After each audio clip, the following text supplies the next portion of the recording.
नमस्कार दोस्तों आज की वीडियो में हम विदेशी टार्च के चार्जर को रिपेयर करना आपको सिखाएंगे। क्योंकि होता क्या है दोस्तों, अगर ये विदेशी जो टार्च आते हैं उनका जो ओरिजिनल चार्जर होता है, अगर ये जल गया तो यहाँ चार्जर तो मिलते हैं लेकिन उतना बढ़िया चार्ज नहीं करता है। लेकिन अगर ये हमारा किसी तरह से रिपेयर हो जाएगा तो फिर पुराने जैसा हमारा ये काम करेगा और सेल को अच्छी तरह से चार्ज करेगा। तो आइए देर न करते हुए वीडियो को करते हैं स्टार्ट। तो आइए सबसे पहले हम इसे चेक करके आपको दिखा देते हैं। जैसा कि आपको देख रहे हैं, ये जो सॉकेट दिया, ये प्लग दिया गया है, ये हमारे इंडिया में डायरेक्ट नहीं लगता। इसके लिए चाइनीज़ बोर्ड चाहिए। लेकिन दूसरा एक विकल्प होता है कि आप यहाँ कन्वर्जन प्लग लगा के उसमें लगा सकते हैं। तो हम कन्वर्जन प्लग को यहाँ लगा देते हैं और आपको चेक करके एक बार हम दिखा देंगे। ये हमारे पास सीरीज बोर्ड है और देखिए यहाँ कोई भी सप्लाई, यहाँ हमारा एलईडी नहीं जला, इसका मतलब हमारा चार्जर जो है वो ख़राब है। यहाँ मैं आपको दूसरा चीज़ चेक करके दिखा देता हूँ। तो यहाँ पे देखिए नाइट लैंप बनाया हूँ। देखिए यहाँ हमारा नाइट लैंप ये जल रहा है। तो यहाँ सप्लाई है और मैं आपको एसी सप्लाई यहाँ चेक करके देखता हूँ, क्योंकि कई लोग कमेंट करते हैं यार वहाँ सप्लाई थी नहीं, वैसे ही चेक कर दिए। तो देखिए एसी को हम 600 वोल्ट में यहाँ रख रहे हैं और यहाँ वोल्टेज हम आपको दिखा दे रहे हैं। देखिए यहाँ 247 वोल्ट, लगभग 243 वोल्ट आ रहा है। अब आइए अब इस चार्जर को हम खोलते हैं। तो खोलने के लिए यहाँ नीचे 2 स्क्रू दिए गए हैं, दोनों स्क्रू की मदद से हम इसको खोल लेंगे।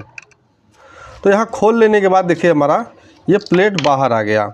इस तरह से हमारा प्लेट बाहर निकल गया। देखिए यहाँ दोनों स्प्रिंग, ये जो दो पॉइंट हैं, यहाँ स्प्रिंग के थ्रू हो के यहाँ ये जो गोल बना हुआ है, यहाँ पे हमारा स्प्रिंग आके टकराता है और यहाँ 220 वोल्ट एसी इसमें आता है। तो यहाँ 220 वोल्ट एसी देते हैं। उसके बाद यहाँ सारा जो पीछे का देखेंगे तो यहाँ तो एक एमओबी लगा है, एक रेजिस्टेंस लगा है और एक कैपेसिटर लगा है। तो प्राइमरी में जो बाहर से ये बड़े कंपोनेंट है ये लगे हैं, बाकी सारे जो कंपोनेंट हो ये एसएमडी कंपोनेंट हैं। तो आइए सबसे पहले हमको क्या चेक करना होता है कि हमारा कहीं रेजिस्टेंस तो नहीं जला है, कहीं एमओबी तो नहीं ख़राब है। तो सबसे पहले हम मल्टीमीटर से उसी को टेस्ट करेंगे। तो मल्टीमीटर को रखेंगे हम कंटिन्यूटी रेंज में। कंटिन्यूटी रेंज में रख के अब यहाँ रेजिस्टेंस के दोनों पिनों पे हमको ऐसे, यहाँ देखिए अभी हमारा जो मल्टीमीटर है वो बजर की आवाज़ दे रहा है, बीप की आवाज़ दे रहा है। देखिए बीप की आवाज़ दे रहा है, यानी हमारा रेजिस्टेंस जो है वो सही है। अब एमओबी हमारा यहाँ चेक कर लेते हैं। देखिए ये एक तरह का कैपेसिटर होता है और यहाँ कोई भी कंटिन्यूटी इसको नहीं देना चाहिए। तो हमारा कंटिन्यूटी नहीं दे रहा है और साथ साथ हमारे इस डायोड का भी चेकिंग हो गया कि यहाँ से डायोड पे भी हमारे कोई शॉर्टिंग नहीं मिल रही है। देखिए यहाँ कोई शॉर्टिंग नहीं है। अब आते हैं सेकेंडरी में। सेकेंडरी में यहाँ लगा हुआ है कैपेसिटर, डायोड के कैपेसिटर लगा हुआ है सेकेंडरी पिन पे। यहाँ हम कैपेसिटर को भी एक बार चेक कर लेंगे, कोई शॉर्टिंग तो नहीं है।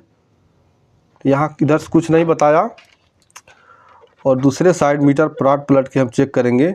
देखिए यहाँ रीडिंग देके तो इस तरह से यहाँ भी शॉर्टिंग हमको नहीं मिली। तो अब हम क्या करते हैं, सबसे पहले यहाँ 2 तार जोड़ेंगे और 2 तार जोड़ के अब इसकी हम चेकिंग करेंगे कि सप्लाई हमारी कहाँ कहाँ तक आ रही है। तार जोड़ के हम इसलिए चेक कर रहे हैं कि कहीं ऐसा तो नहीं कि हमारा जो स्प्रिंग है या ये कन्वर्जन प्लग है ये सही से कनेक्ट ना हो रहा हो, जिसके कारण चार्जर डेड हमको समझ में आ रहा है। तो हम तार जोड़ के अब यहाँ डायरेक्ट जब चेक करेंगे तो वो शंका हमारी दूर हो जाएगी। तो यहाँ हम इसको सीरीज बोर्ड में कनेक्ट कर दे रहे हैं। तो सबसे पहले हम यहाँ एसी वोल्ट ही चेक करेंगे। मल्टीमीटर को 600 एसी वोल्ट की रेंज में रखेंगे और यहाँ जो 2 तार हम जोड़े, यहाँ देखिए एसी हमारा 247 वोल्ट एसी हमको मिल रहा है। जबकि यहाँ पीछे देखेंगे हमारा इंडिकेटर नहीं जल रहा है। आउटपुट पे हम सप्लाई आपको एक बार चेक करवा देते हैं। देखिए मल्टीमीटर को डीसी के 20 वोल्ट के रेंज में रख के और यहाँ ये दोनों वायर जुड़े हुए हैं, यहाँ पे हमको सप्लाई चेक करना होगा आउटपुट। तो यहाँ आउटपुट को ऐसे हम चेक करते हैं।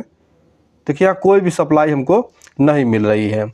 अब आइए इसको रखेंगे हम 600 वोल्ट के रेंज में। चूँकि हमारा एसी यहाँ आ रहा है तो एसी यहाँ भी, कैपेसिटर पे हमको डीसी चेक करना है। यहाँ जब आप काम करेंगे तो बहुत सावधानी से करेंगे, कहीं भी टच करने की ज़रूरत ना करें। कहीं टच करेंगे तो आपको करंट लग जाएगा।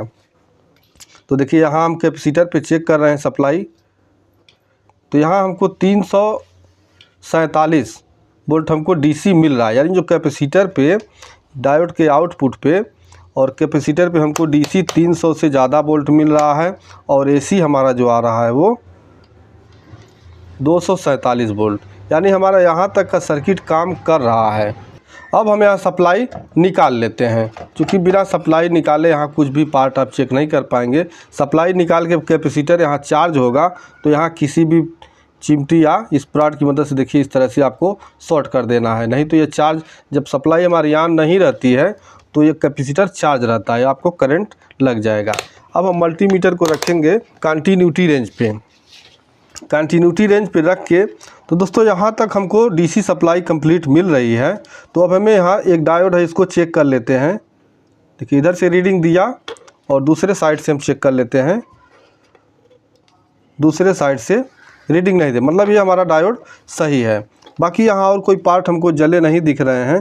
तो अब सीधा हम कहाँ आएंगे, अब सप्लाई लगा के और जो हमारा ड्राइवर ट्रांसफार्मर है, ये ड्राइवर ट्रांसफार्मर ये बिना कपलर वाली प्लेट होती है, इसमें कपलर नहीं लगा होता है। तो ड्राइवर जो हमारा है इस पर हम सप्लाई चेक कर लेते हैं एक बार कि बराबर ये सप्लाई दे रहा है या नहीं। तो सप्लाई लगा दिए हैं यहाँ देखिए, और डीसी 600 वोल्ट के रेंज में रखेंगे, चूँकि हमारा यहाँ 300 वोल्ट से ज़्यादा करंट है। तो यहाँ देख लेते हैं एक बार, देखिए यहाँ 300 वोल्ट से ज़्यादा है। तो हम यहाँ माइनस को यहाँ लगा लेंगे, थोड़ा सावधानी से लगाएं कोई आपस में शॉर्ट ना हो। और यहाँ से जो हमारी सप्लाई निकल रही है, यहाँ देखिए एक यहाँ आई और यहाँ दूसरे पिन से आउट होना चाहिए। देखिए यहाँ जो सप्लाई हमारी निकल रही है यहाँ दूसरे पिन से आउट होना चाहिए, और यहाँ हमारा जो है दूसरे सर्किट में कपलर लगा होता है, यहाँ स्विचिंग का काम होता है। तो यहाँ सबसे पहले देखिए यहाँ बोल्ट है, यहाँ बोल्ट है, लेकिन यहाँ बोल्ट नहीं है। अब हम तार निकाल लेते हैं एक बार। दोस्तों यहाँ हमारे जो इस ट्रांसफार्मर के इस पिन पे सप्लाई मिल रहा है डीसी हमारा 300 कुछ वोल्ट, और इस दूसरे पिन पर भी उतना ही वोल्ट हमको मिलना चाहिए, लेकिन नहीं मिल रहा है। क्यों मिलना चाहिए कि यहाँ हमारा दो पिन आपस में कंटिन्यूटी देता है और ये दो पिन आपस में कंटिन्यूटी देता है, और सेकेंडरी के दो पिन है जो ये दोनों आपस में कंटिन्यूटी देते हैं। तो मल्टीमीटर को हम रखेंगे कंटिन्यूटी के रेंज में, कंटिन्यूटी रेंज में रख के मीटर को हम चेक कर लेते हैं एक बार। अब देखिए यहाँ हम इसकी कंटिन्यूटी चेक करेंगे।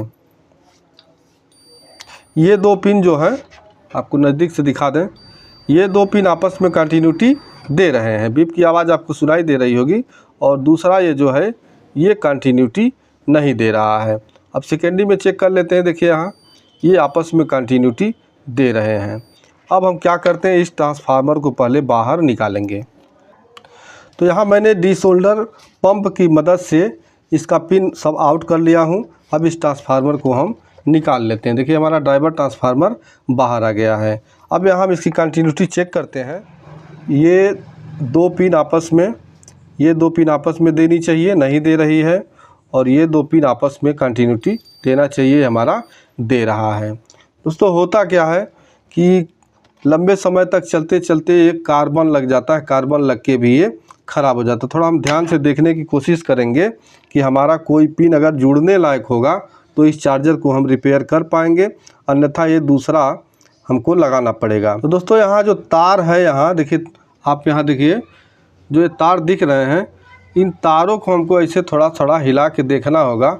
कोई तार अगर, हाँ देखिए ये एक तार हिल रहा है, यानी ये जो दूसरा वायर है देखिए यहाँ ये वाला वायर हमारा, सॉरी हाँ ये वायर हमारा हिल रहा है। देखिए ये ओपन है, यहाँ से सड़ के ये टूट चुका है, सड़ के टूट चुका और वायर है। अब इसको हम यहाँ पहले कंटिन्यूटी चेक कर लेते हैं, अगर बाइंडिंग सही है तो इसी को रिपेयर कर देंगे। तो फिर मल्टीमीटर को कंटिन्यूटी रेंज पे रख के, और एक पिन हमारा सही लग रहा है और दूसरा वाला जो तार यहाँ है, देखिए यहाँ कंटिन्यूटी हमको मिल रहा है, यहाँ पे कंटिन्यूटी हमको मिल रही है। और इसमें हम एक पतला वायर जोड़ेंगे, एक पतला वायर जोड़ के और इस पिन में हम इसको यहाँ जोड़ देंगे। तो ये देखिए यहाँ एक वायर मैं यहाँ इस तरह से जोड़ लिया हूँ, और अब इसको यहाँ धीरे से यहाँ लपेट के बस केवल सोल्ड कर देना। तो यहाँ धीरे धीरे इसे हम धीरे से एक चक्कर केवल लपेट लेंगे और लपेट के यहाँ हम सोल्ड कर देंगे। देखिए अच्छी तरह से यहाँ सोल्ड करेंगे, बहुत ज़्यादा देर तक आयरन नहीं रखेंगे, बस आयरन वहाँ लगाएंगे और हटा लेंगे इस तरह से। देखिए बस हो गया। अभी हम इस वायर को ऐसे हम तोड़ लेते हैं। तो दोस्तों यहाँ वायर जोड़ने के बाद इसकी कंटिन्यूटी एक बार फिर हम चेक कर लेंगे। अब देखिए हमारा ये कंटिन्यूटी दे रहा है, बाकी तो हमारा कंटिन्यूटी दे ही रहा था। अब वापस अब इसको इस पीसीबी में लगा देते हैं, जैसे था हम वैसे लगा देते हैं। आप उल्टा लगा भी नहीं सकते हैं, क्योंकि एक और 4 पिन है और एक और 2 पिन है। तो यहाँ इस तरह से हम लगा के हम अच्छी तरह से फिर सोल्ड कर देते हैं। तो दोस्तों यहाँ ये ड्राइवर ट्रांसफार्मर को मैंने लगा दिया है। अब तार हमारा जुड़ा हुआ ही है, इसके बीच के जो पॉइंट हैं इस तरह से हम इसे खुरुद देंगे कि आपस में सटे ना हो। तो अच्छी तरह से हम यहाँ साफ़ कर लेंगे। अब हम इसको सप्लाई दे रहे हैं, थोड़ा हम सीधा करेंगे। अभी देखिए हम सप्लाई दे दिए और यहाँ हमारा एलईडी अब जलने लगा। आउटपुट पे हम वोल्टेज चेक कर लेंगे। तो मल्टीमीटर को डीसी 20 वोल्ट के रेंज में रख के और इसका आउटपुट का जो 2 वायर है यहाँ पे हम चेक करेंगे। ये देखिए हमको 4.92 वोल्ट हमको आसानी से यहाँ मिल रहा है, मतलब इतने से हमारा ये टार्च जो होता है वो चार्ज होता है। तो आइए फटाफट हम क्या करते हैं, यहाँ इस वायर को हटा देते हैं। और दोस्तों ये बिना किसी खर्च के, बिना 1 रुपया का सामान लगाए चार्जर बन के कंप्लीट हुआ है। तो इस तरह से फॉल्ट को ढूंढना पड़ता है। ज़रूरी नहीं है कि हमारे में ये फॉल्ट था तो आपके में भी यही फॉल्ट होगा, आप में कुछ भी और फॉल्ट हो सकता है। तो फॉल्ट को ढूंढना, केवल फॉल्ट जब आप पा गए तो सामान बदलना कोई बहुत बड़ी बात नहीं होती है। तो इस तरह से ये फटाफट हम इसको बांध देते हैं। तो यहाँ चार्जर को मैं फिर से बांध दिया हूँ और यहाँ कन्वर्जन प्लग लगा के और फिर मैं बोर्ड में यहाँ लगा देता हूँ। अभी देखिए हमारा एलईडी अच्छे से जल रहा है। अब जब हम इस पिन को टार्च में लगाएंगे तो हमारा टार्च चार्ज होने लगेगा। तो उम्मीद करते हैं वीडियो आपको पसंद आया होगा। पसंद आया तो वीडियो को लाइक करिएगा। मिलते हैं नेक्स्ट वीडियो में, तब तक के लिए नमस्कार।